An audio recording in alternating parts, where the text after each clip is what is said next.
Halo Inspiration People, berjumpa kembali di iGen Youth. Nah, kali ini kita kembali mengulang. Di tahun lalu kita sempat ibadah online, dan dikarenakan situasi di kota Semarang ini angka COVID masih panas-panasnya, jadi kita kembali menerapkan ibadah online. Tapi itu tidak menyurutkan untuk semangat kita untuk beribadah secara normal seperti kita di lantai 6, kita juga harus bisa serius untuk ibadah online ini. Dan untuk mengawalinya, aku vendor akan menyampaikan beberapa pengumuman sama seperti MC-MC pada umumnya. Aku ingin menyambut untuk teman-teman yang baru pertama kali mengikuti ibadah online ini, atau untuk teman-teman yang baru mengenal tentang iGen Youth atau iGen Young Adult. Teman-teman bisa dengan secara sukarela mendaftarkan diri kalian dengan cara ketik nama, spasi tempat tanggal lahir, dan kirim ke nomor 085866949372. Jadi kita tunggu untuk teman-teman segera mendaftarkan diri Anda. Kita nggak ada henti-hentinya untuk mengingatkan teman-teman bahwa kita punya Velas, kita punya Meet, dan kita punya Ministry. Nah, untuk ketiga hal ini, untuk teman-teman pengen join dan terlibat, teman-teman bisa mengunduh di HP kalian, baik di Apple ataupun di Android kalian, yang namanya MyGBT-KHO. Jadi bisa di-download melalui App Store maupun Google Play. Alright, we ready, girls? And 5, 6, 7, 8.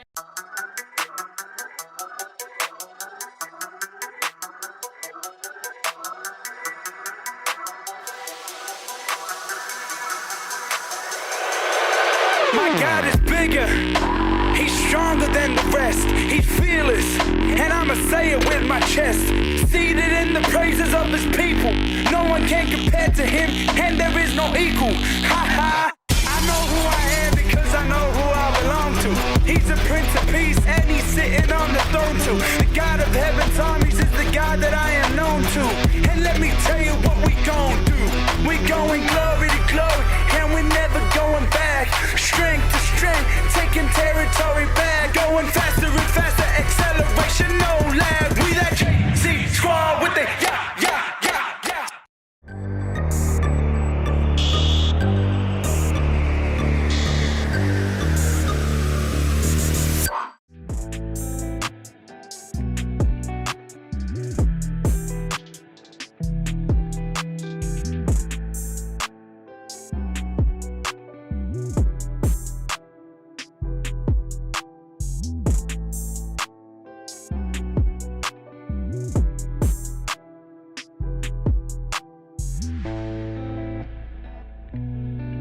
Yang selanjutnya, untuk teman-teman jika membutuhkan informasi lebih lanjut tentang ibadah kita, teman-teman bisa kepoin di Instagram kita di @igen.youthexteens atau igen.youngadult. Jadi pantengin dan bisa tanya-tanya ke admin kita yang ramah-ramah. Jika teman-teman ingin memberikan persembahan, teman-teman bisa melalui rekening kita, melalui BCA ataupun GoPay dan OVO. Jadi buat teman-teman yang tergerak hati untuk memberkati, silakan melalui platform yang tersedia.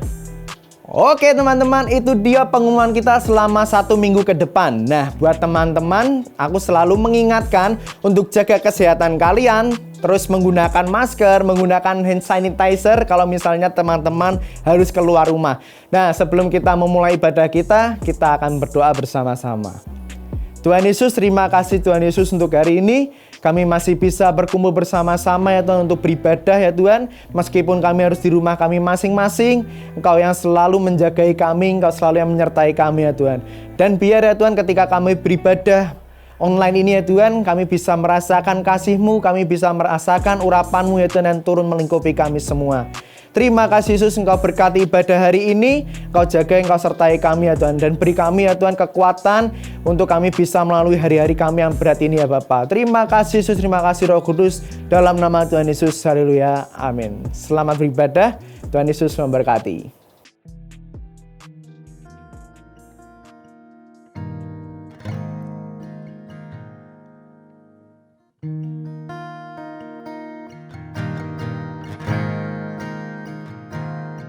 Terima kasih Yesus, Engkau sangat baik. Terima kasih Yesus, Kau baik bagi hidup kami, kami memuji, menyembah, meninggikan nama-Mu Tuhan. Haleluya.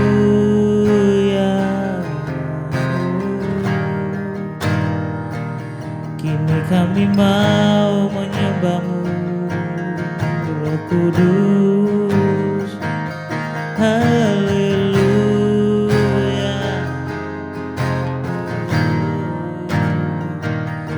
Kami mau menyembah-Mu.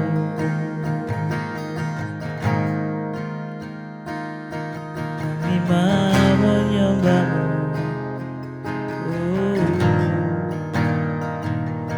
Kami mau menyembah-Mu.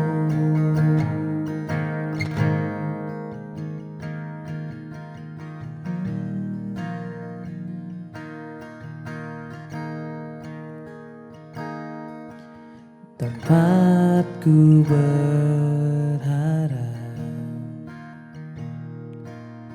tempatku berseru,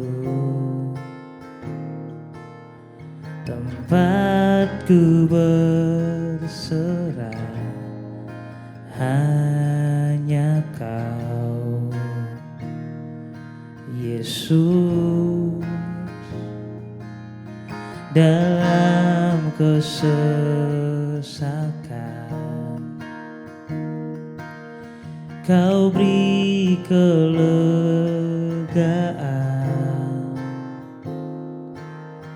Kau beri penghiburan dan kekuatan.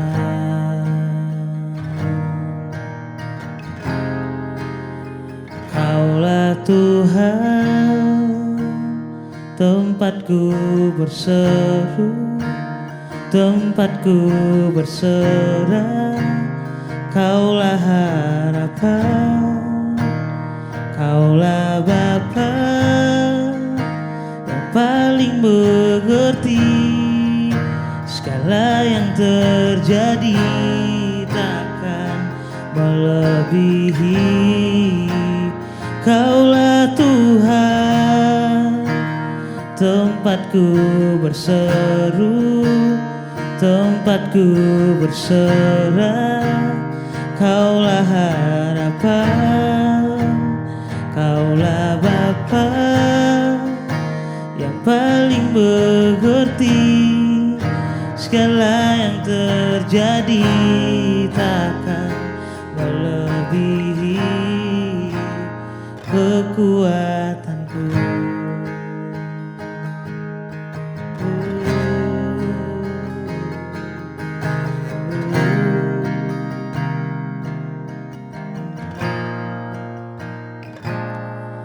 Tempatku berharap, tempatku berseru, tempatku berserah, hanya Kau, Yesus. Dalam kesesakan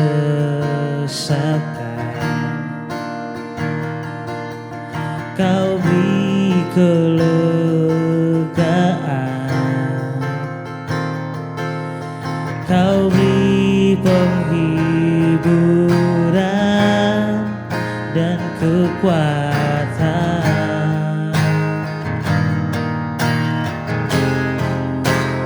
Kaulah Tuhan, tempatku berseru, tempatku berserah. Kaulah harapan, Kaulah Bapa yang paling mengerti segala yang terjadi, takkan melebihi. Kaulah Tuhan, tempatku berseru, tempatku berserah. Kaulah harapan, Kaulah Bapa yang paling mengerti segala yang terjadi, takkan melebihi kekuatanmu. Kau paling mengerti Tuhan setiap hati kami. Haleluya.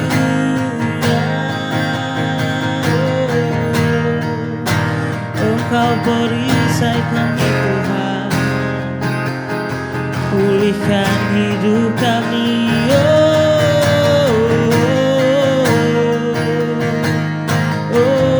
Terima kasih Roh Kudus, terima kasih Roh Kudus, terima kasih Roh Kudus. Haleluya.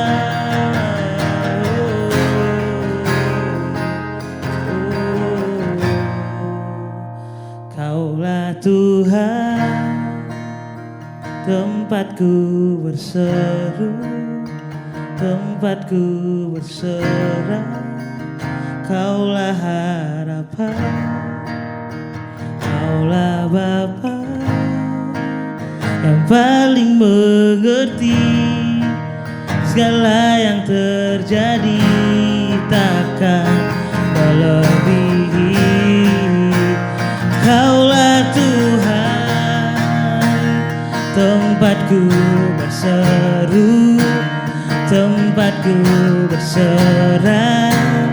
Kaulah harapan, Kaulah Bapa yang paling mengerti, akan melebihi kekuatan kami Tuhan. Kaulah Tuhan, tempatku berseru, tempatku berserah. Kaulah harapan, Kaulah Bapa yang paling mengerti segala yang terjadi, takkan melebihi kekuatanku.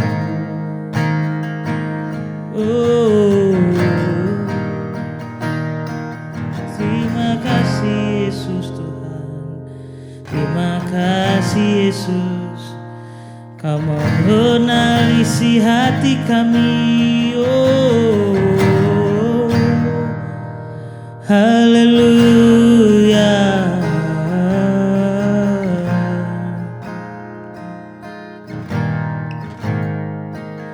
Terima kasih Yesus, terima kasih Yesus Tuhan. Sedalamnya hatiku Kau pun tahu, dan kasih-Mu tak jauh dalam jiwaku. Di dalam kesesakan, di dalam kemenangan, ku tahu Engkau selalu bersamaku. Sedalamnya hatiku Kau pun tahu, dan kasih-Mu tak jauh dalam jiwaku. Di dalam kesesakan, di dalam kemenangan, ku tahu Engkau selalu bersamaku. Di dalam kesesakan, di dalam kemenangan, ku tahu Engkau selalu bersamaku.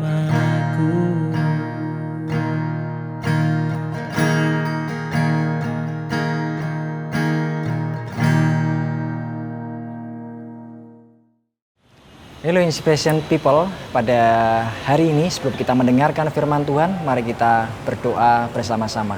Bapa di surga, kami bersyukur buat anugerah-Mu yang besar dalam kehidupan kami. Sebentar kami akan mendengarkan firman-Mu, kuatkan kami, beri kami penghiburan dan pengharapan. Dan kami percaya pengharapan yang sejati itu ada di dalam Kristus Yesus. Kami siap mendengarkan firman-Mu. Dalam nama Yesus kami berdoa. Amin. Selama bulan ini kita akan belajar mengenai apologetika, yaitu tentang bagaimana sebagai seorang percaya atau seorang Kristen kita bisa memberikan pembelaan terhadap iman kita. Sama seperti orang yang membangun sebuah relasi atau kehidupan berpacaran mereka, kehidupan berelasi, kehidupan pernikahan mereka. Kenapa kita memilih pasangan kita? Tentu saja seharusnya yang benar, yang baik adalah kita tidak hanya memilih berdasarkan perasaan, tapi kita mempunyai sebuah reason atau sebuah alasan yang cukup kuat sehingga kita memilih pasangan kita atau orang tersebut dan kita punya keyakinan dengan dasar fondasi yang solid dan kuat di dalam hubungan kita. Dalam kehidupan iman juga bicara hal yang sama. Iman kita harus punya sebuah alasan. Iman kita harus beralasan. Memang kadang kita bisa berkata, percaya saja. Untuk hal-hal yang tidak bisa kita mengerti, kita harus percaya. Untuk hal-hal yang bisa kita pelajari, kita harus belajar. Supaya ketika suatu saat kita ditanya atau muncul pertanyaan dalam diri kita bisa menjawabnya, kita bisa punya sebuah jawaban untuk memberikan sebuah alasan. Kenapa kita memilih iman kita? Kenapa kita percaya kepada Yesus? Kenapa kita percaya bahwa Yesus bangkit? Kenapa kita memilih jalan iman kita hari ini? Kenapa kita memilih jadi pengikut Kristus? Itulah alasan sebagai dasar pembelaan kita yang kuat dan memang kekristenan menyediakan akan hal itu. Disinilah letak peran dari apologetika untuk kita bisa belajar akan dasar-dasar tentang kekristenan kita dan kita jadikan sebagai dasar pembelaan kita. Kenapa kita memilih untuk menjadi pengikut Kristus? Iman kita menjadi sesuatu yang beralasan dan rasional sekaligus pengalaman dalam batin kita. Dan itu akan menjadi sesuatu yang sangat solid, menjadi fondasi yang kuat di dalam hidup kita. Bahkan kita akan terus bertumbuh di dalam kehidupan iman kita. Karena tidak menyangkali bahwa di dalam perjalanan iman kita selalu ada tantangan, selalu ada halangan. Nah, di sanalah iman kita diuji. Maka kita perlu terus belajar dan mengalami Tuhan, menambah pengetahuan kita dan pengetahuan yang benar tentang anak Allah, tentang keyakinan kita, sampai kita mencapai sebuah kedewasaan yang penuh di dalam Yesus Kristus. Kata apologetika berasal dari kata apologia yang sering dipakai pada waktu itu di zaman Alkitab ditulis, kebudayaan Yunani. Kata ini dipakai di dalam sebuah sidang ketika seseorang yang didakwa akan sebuah kesalahan misalnya. Dan dia harus memberikan sebuah pembelaan. Pembelaan inilah yang kita maksudkan dengan apologia. Ketika diberikan sebuah dakwaan, seseorang boleh dan berhak untuk memberikan sebuah pembelaan di dalam sidang tersebut. Di dalam iman kita, ketika iman kita diserang, ketika muncul pertanyaan di dalam pikiran dan hati kita perlu dasar yang kuat untuk berapologetika. Sehingga kekristenan kita akan tetap solid dan tidak goyah, bahkan makin kuat. Kita semakin diyakinkan. Karena kekristenan mengikut Kristus menyediakan akan hal itu. Dari segi sejarah, dari segi bukti, dari segi pengalaman, kekristenan menyediakan semuanya. Dan Allah yang kita sembah menyediakan semuanya itu. Dan kita bisa bertumbuh dengan aman, dengan solid, tanpa tergoyahkan di dalam iman kita dan terus berharap makin kuat bersama dengan Tuhan. Paulus melakukannya, dicatat di dalam Kisah Para Rasul pasal yang ke-17.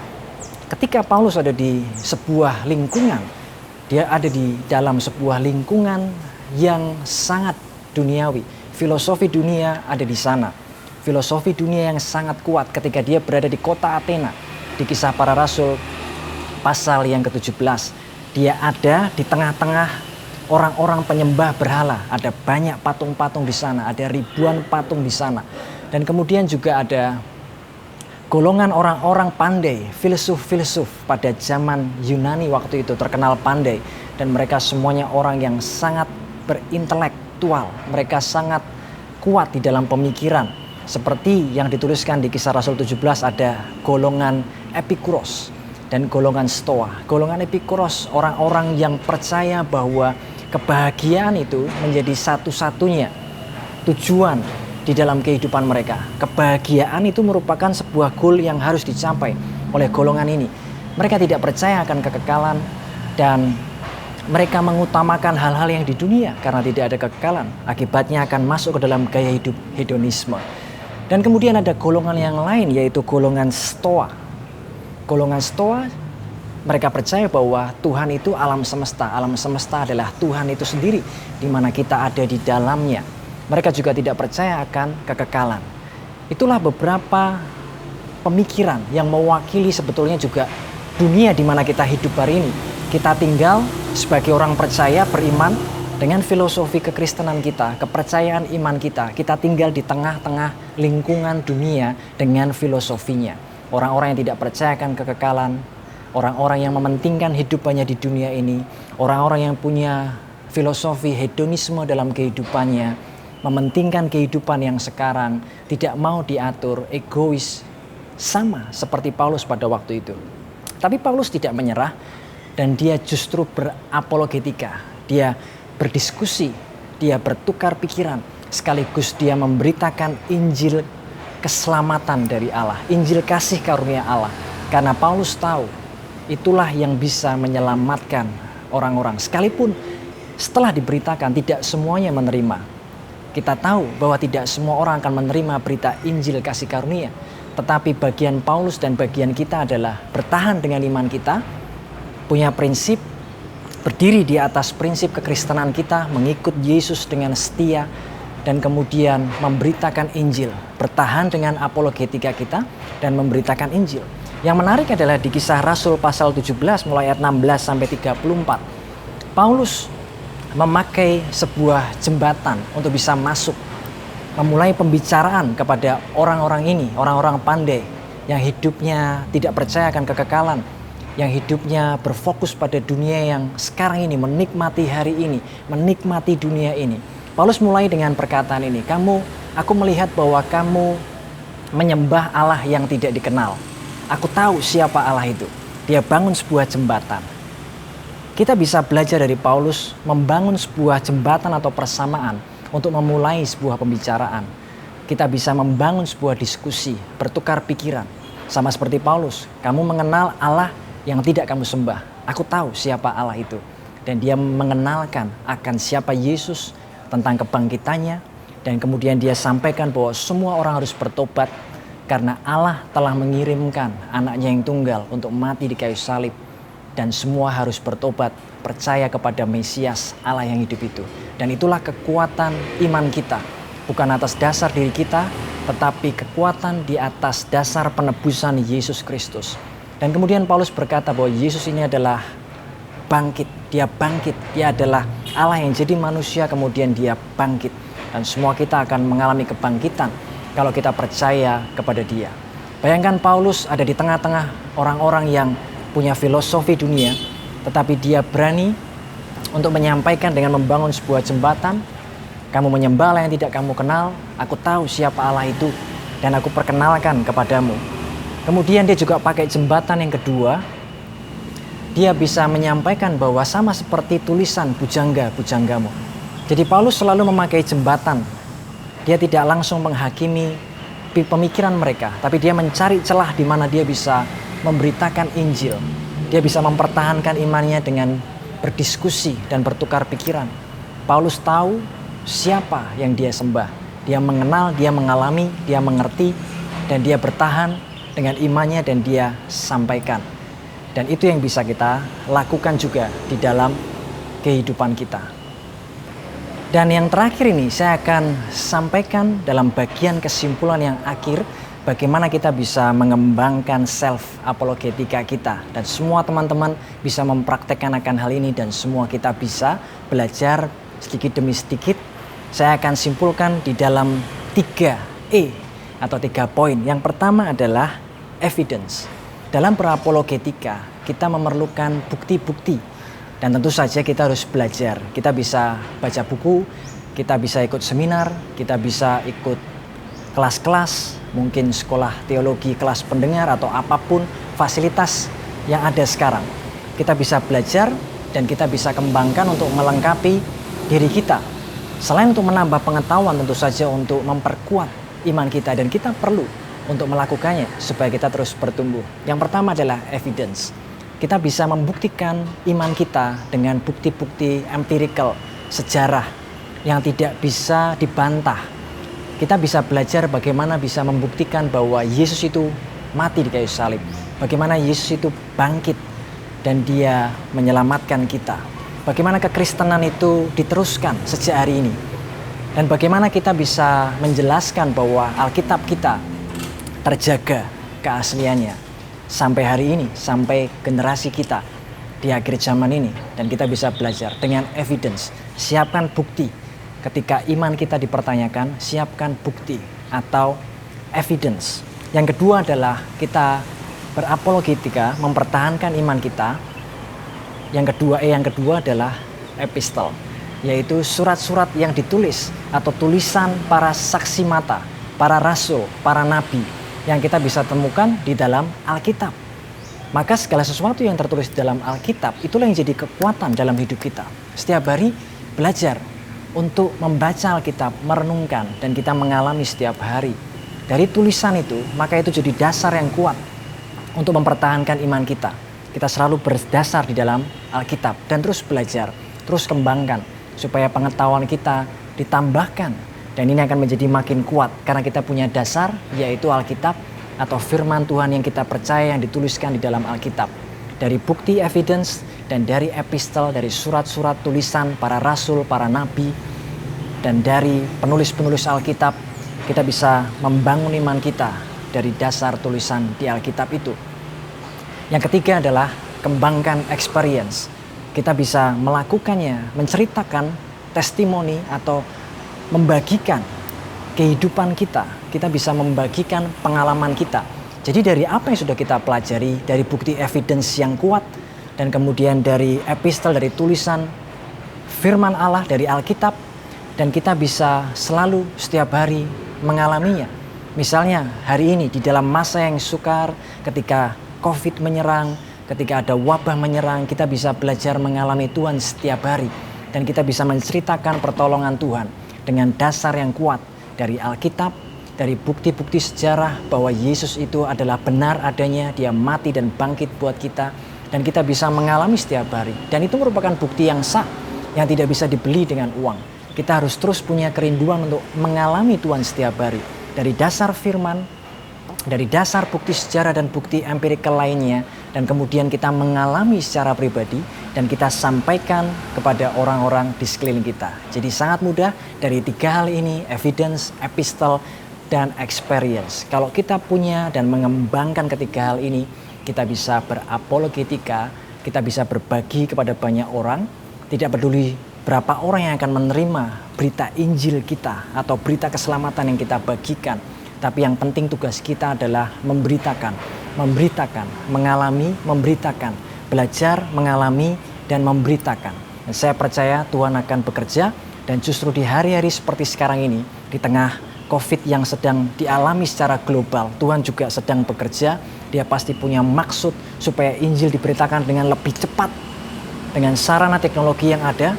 Dan ketika banyak orang mengalami penderitaan, ini waktu yang tepat untuk kita membagikan, men-sharingkan iman kita kepada banyak orang. Dan Tuhan akan bekerja dengan caranya. Beritakan bahwa Yesus itu baik. Beritakan bahwa Tuhan itu baik dalam hidup kita. Beritakan bahwa Tuhan itu setia. Beritakan bahwa kita mengenal Allah yang hidup.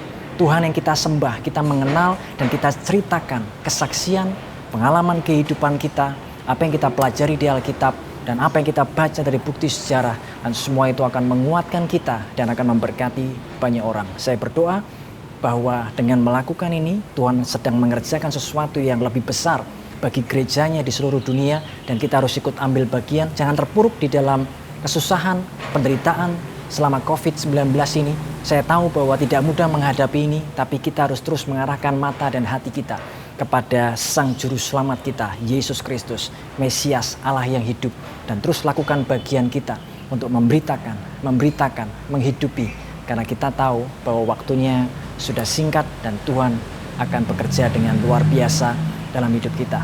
Dan setelah ini kita akan bersama-sama melakukan perjamuan kudus untuk mengingat akan kematian Tuhan yang kuasanya tetap sama bagi kita hari ini. Kita siapkan roti kita, mari kita angkat dengan tangan kanan kita.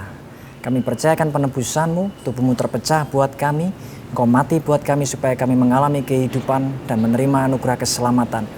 Kami percaya Tuhan, dan kami jadi satu dengan tubuh-Mu sendiri. Bukankah roti yang kita pecahkan adalah persekutuan kita dengan tubuh Kristus? Amin.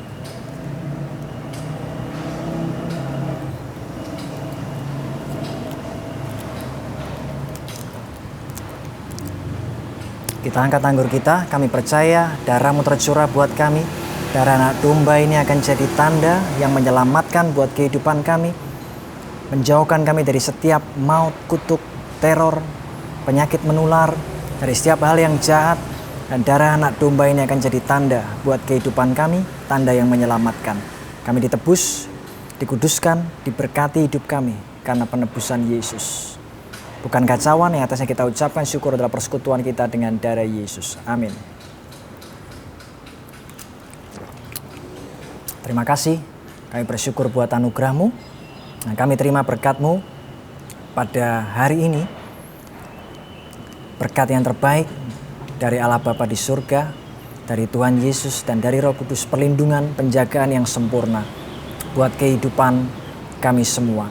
Dan khususnya buat kami yang baru pertama kali atau belum pernah menerima Tuhan Yesus, siapapun teman-teman yang mendengarkan, engkau mau menerima Yesus sebagai Tuhan dan Juru Selamat-Mu, engkau bisa ikuti doa saya. Tuhan Yesus, aku orang yang berdosa, ampuni dosaku, aku mau menjadikan Engkau sebagai Tuhan, Mesias dan Juru Selamat dalam hidupku. Aku percaya, dalam nama Yesus aku berdoa, amin. Terima kasih Tuhan, kami bersyukur buat anugerah-Mu dan kami terima di dalam nama Tuhan Yesus. Selamat buat teman-teman yang sudah menerima Tuhan Yesus sebagai Tuhan dan Juru Selamat. Engkau sudah menjadi ciptaan yang baru dan teruslah bertumbuh di dalam anugerah Tuhan. God bless you.